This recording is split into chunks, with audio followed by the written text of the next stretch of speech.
Thank you, Madam Speaker. If we could have the body's attention on this, I would appreciate it. House Resolution 647 honors the life of Congressman Harris Fawell, who passed away in November 11th of last year. In January of 1991, Congressman Fawell gave a kid just out of college the break he needed to get his career started.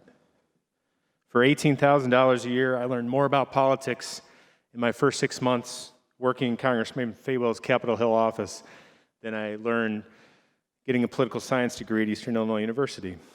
Answering phones, greeting constituents, giving tours of the Capitol was a great way to start my professional career, thanks to Congressman Fawell. He's one of the many people who made a significant impact on where I am today, but the person who gives you that first real break means more than most. Harris was born in West Chicago, attended West Chicago High School, North Central College, and Kent College of Law. Harris was one of us. He was a state senator for 14 years. He succeeded Lottie Holman O'Neill, the first woman elected to the General Assembly. While in Springfield, Harris had a passion for legislation, especially concerning parklands here in Illinois. He was elected to Congress in 1984, served seven distinguished terms.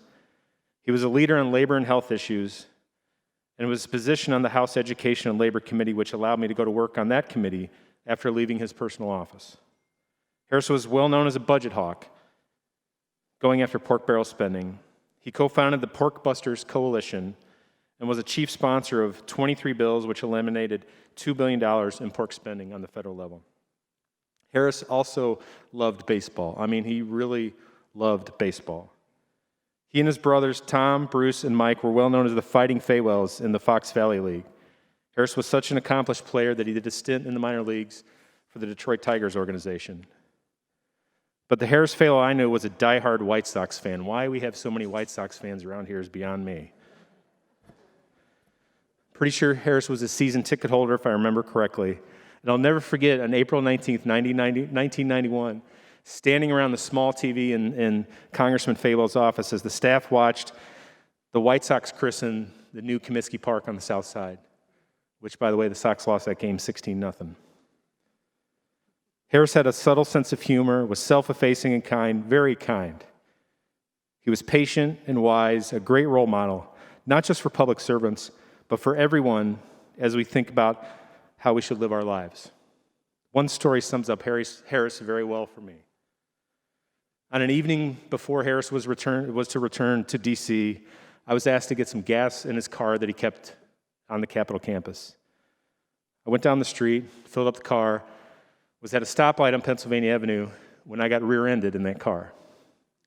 I got out of the car, and the bumper had been pushed in a little bit. Not a whole lot of damage, but I was mortified.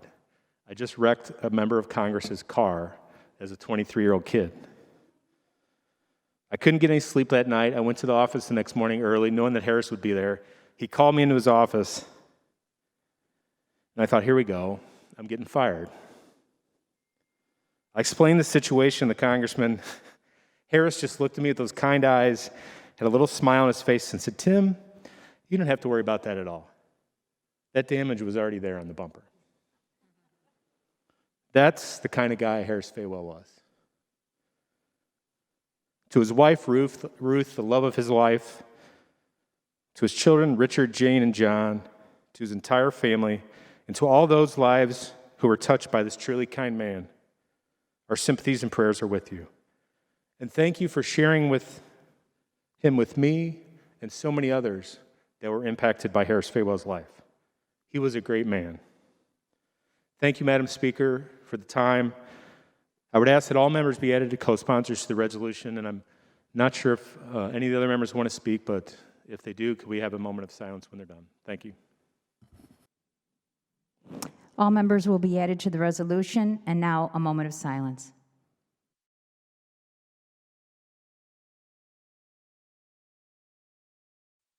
Thank you, members. Leader Butler moves for the adoption of House Resolution 647. All those in favor say aye, opposed say nay. In the opinion of the chair, the ayes have it, and the resolution is adopted.